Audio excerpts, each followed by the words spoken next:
chaudière, une flamme, comme un fuseau de soudeur, quoi, une grosse flamme. Tout ça fonctionne au gaz, donc le danger c'était de risquer une explosion ou quoi que ce soit. Tout de suite le réflexe, c'est d'éteindre la chaudière, d'appeler les pompiers. À coups de hache, ils ont dû casser la porte pour pouvoir avoir accès au compteur de gaz et pouvoir fermer l'arrivée de gaz dans la maison pour éviter de risquer soit une explosion, soit du monoxyde. Ensuite, ils ont fait appel à la police parce qu'on avait déjà déposé une plainte le mois précédent concernant cette même chaudière parce que c'est une personne malade qui est à la maison, qui n'a pas d'eau chaude, qui n'a pas de chauffage. On a attendu le technicien GRDF qui a apposé un scellé sur le compteur avec l'intitulé incendie.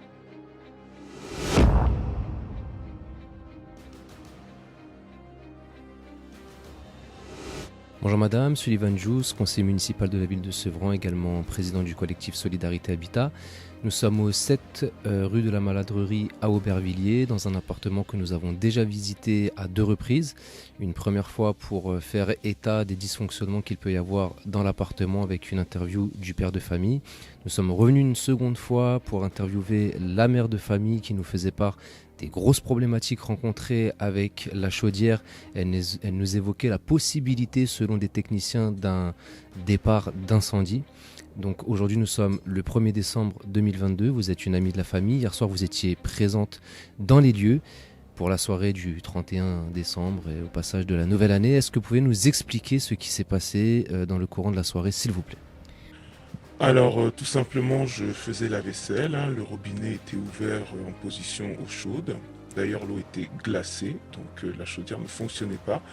Pourtant, un technicien était venu pour faire des réparations. Je ne sais pas si ça a abouti, sachant que l'eau commençait à chauffer, mais n'était pas si chaude que ça.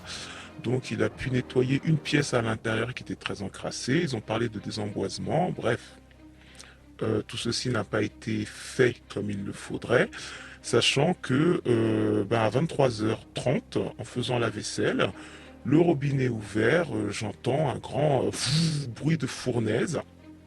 Alors j'arrête l'eau, je me retourne et dans la chaudière, une flamme comme un fuseau de soudeur, quoi, une grosse flamme. Qui sort vers le haut, donc vers le conduit d'évacuation, qui d'ailleurs en plastique risque de fondre. Et tout de suite le réflexe, c'est d'éteindre la chaudière, d'appeler les pompiers parce qu'il y a eu une odeur de brûlé, il y a eu des petites miettes aussi qui sont sorties par le bas. Déjà que la chaudière fuit et que tout ça fonctionne au gaz, donc le danger c'était de risquer une explosion ou quoi que ce soit. Lorsque vous avez éteint donc la chaudière, ça a coupé instantanément le feu, les flammes ? Exactement. Alors, au moment où j'ai fermé le robinet, déjà, étant donné que la chaudière n'était plus sollicitée, les flammes ont commencé à redescendre. Et aussitôt qu'on a éteint, ça a coupé l'arrivée de gaz, donc la flamme s'est arrêtée. En se disant qu'heureusement que vous étiez dans la cuisine et que madame n'était pas seule en train de prendre une douche. Elle ne se serait peut-être pas rendue compte du départ d'incendie, aurait peut-être continué à tirer de l'eau et l'incendie aurait pu se propager dans l'intégralité de l'appartement, voire même dans des étages inférieurs et supérieurs. Avec une chaudière au gaz, comme vous le disiez, risquer une explosion, peut-être une déflagration sur l'intégralité du bâtiment, donc ça aurait pu être catastrophique, dramatique.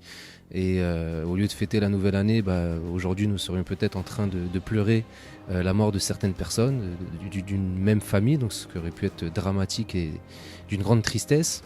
Donc vous avez fait appel aux pompiers. Est-ce que vous pouvez nous expliquer un petit peu comment s'est déroulée leur intervention, ce qu'ils ont constaté, quelles ont été leurs actions concrètes et directes pour essayer de sécuriser les lieux ? Alors, les pompiers sont arrivés assez rapidement. On a eu une brigade d'à peu près 7 personnes. Dès leur arrivée, donc ils m'ont posé des questions sur la nature du feu, la manière dont ça s'était déroulé, donc exactement le même discours qu'au téléphone avec les 2 interlocuteurs précédents. Ce qui s'est passé, c'est que pour sécuriser toute éventuelle fuite de gaz, ils ont vérifié s'il y avait un accès direct à un fermoir au niveau de la chaudière, ce qui n'était pas le cas. Donc il a fallu fermer l'arrivée générale de gaz du domicile, donc ça veut dire pas d'accès non plus à la cuisinière. Le souci, c'est que ils se sont retrouvés devant une porte fermée et ils ont dû hacher la porte, hein, parce que c'est vraiment ce qui s'est passé, hein, à coup de hache. Ils ont dû casser la porte pour pouvoir avoir accès au compteur de gaz et pouvoir fermer l'arrivée de gaz dans la maison avant de pouvoir intervenir pour éviter de risquer soit une explosion, soit du monoxyde. Ce qui s'est fait dans les parties communes, sur le hall d'entrée, j'ai pu voir. Est-ce qu'ils ont essayé de contacter le bailleur pour savoir s'il y avait quelqu'un qui était d'astreinte, qui aurait pu venir ouvrir ou intervenir rapidement?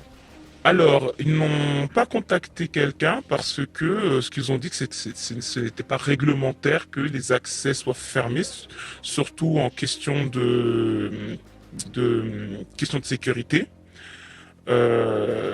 Qu'il fallait que ces accès soient libres et que ce n'était pas normal et qu'effectivement, s'ils avaient à vérifier à d'autres étages, ils feraient en sorte que tous ces accès soient libérés.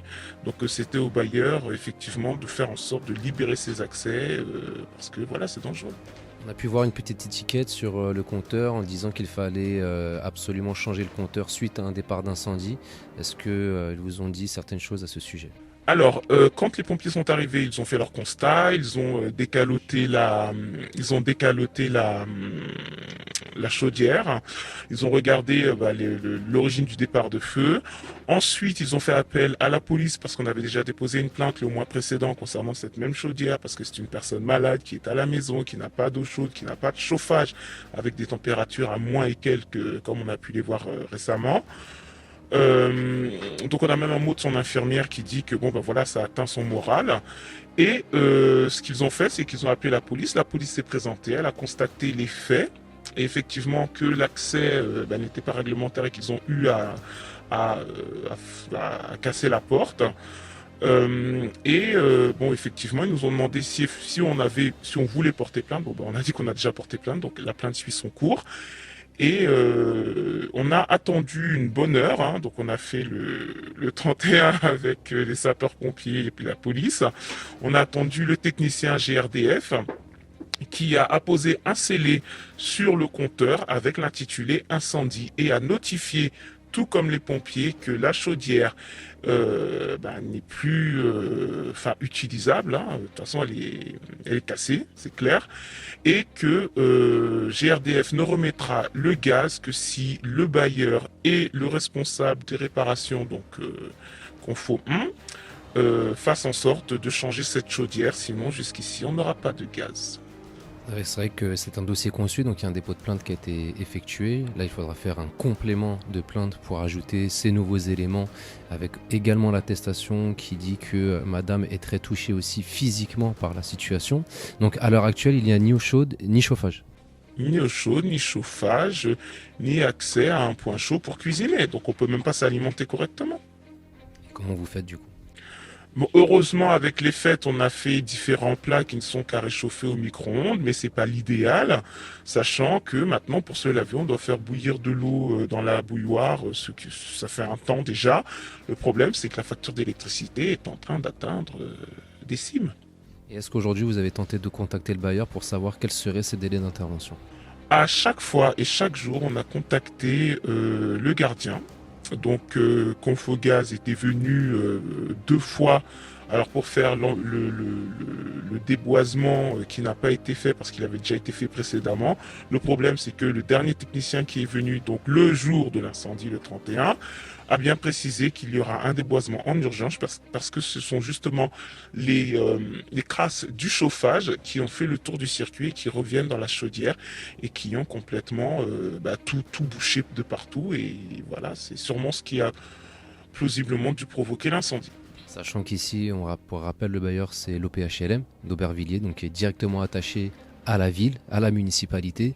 Et c'est vrai que cette problématique quand même date depuis un certain temps, parce que nous avions fait plusieurs vidéos, et vous nous avez même récemment envoyé des vidéos où on voit la chaudière complètement fuir, mais à grande eau.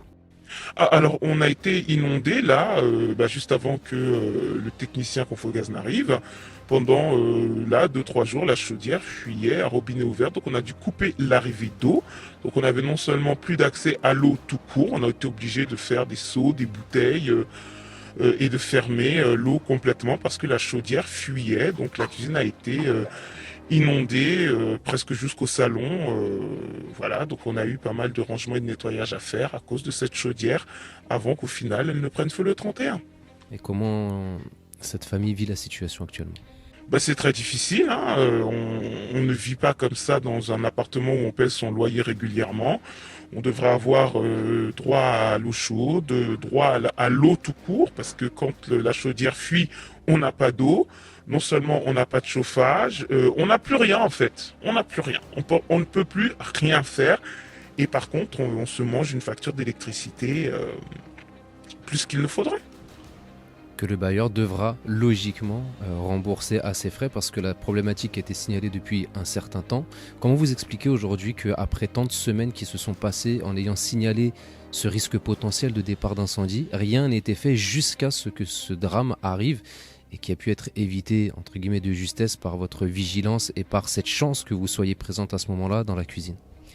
Il va falloir poser la question à Confogaz, au bailleur et à la mairie, sachant que le gardien fait de son mieux. Il est présent, il vient, il passe. Là, c'est vrai qu'on ne l'a pas vu du tout. Je crois que c'est dû au fait. On n'a même pas vu celui qui était d'astreinte non plus. Donc j'ai laissé des messages vocaux sur le répondeur. J'ai envoyé des textos. Même là, pour ce qui s'est passé avec les pompiers, ils sont au courant parce que j'ai laissé un message vocal ce matin à 10h30. Donc et à aucun moment, ils ne sont revenus vers nous. Donc on est samedi, je ne sais pas. Peut-être qu'il faut attendre qu'il y ait des morts. Alors on remercie bien entendu les pompiers et les policiers de s'être déplacés, mais il est triste de constater que pendant que certains fêtent le passage à la nouvelle année, d'autres familles se trouvent en situation de grand danger, auraient pu y laisser la vie.